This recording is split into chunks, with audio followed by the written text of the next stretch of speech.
বিরোধীরা বলছেন যে এই যে এসআইআর এটা শুধুমাত্র এর আগেও হয়েছে, কিন্তু এটা তো নর্মাল প্রসেস, সেই নর্মাল প্রসেসেই এসআইআর হচ্ছে। 2002-তে লাস্ট হয়েছে, তাই তো? 2002-তে লাস্ট হয়েছে তো আপনারা তো। তারপর আজকে কত সাল?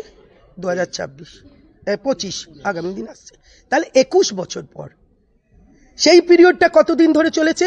এসআইআর 2 বছর ধরে। আজকে 2 মাসের মধ্যে করতে চাইছে। এখানেই মানুষের কোশ্চেন, হাজার হাজার কোশ্চেন। ও কিছু পরিকল্পনা আছে? আর কেউ কেউ বলে দিচ্ছেন 1 কোটি বাদ, 2 কোটি বাদ, ওকে তাড়িয়ে দেবো, ওকে রাখবো।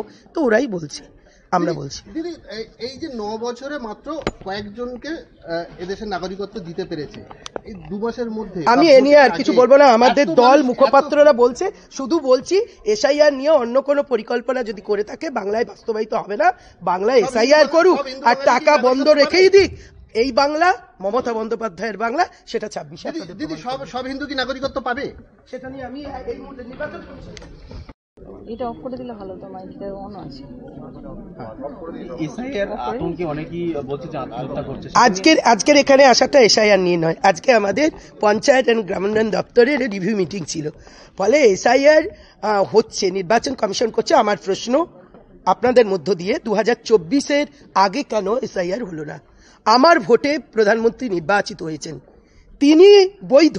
আর আজকের 25-এ এসে যাকে অবৈধ করবেন তার ভোটটা নিয়ে তো 2024-এ নির্বাচন হয়েছে, পার্লামেন্ট ইলেকশন হয়েছেন, তিনি প্রধানমন্ত্রী হয়েছেন। কোথাও এটা তো ভীষণ আপত্তিজনক।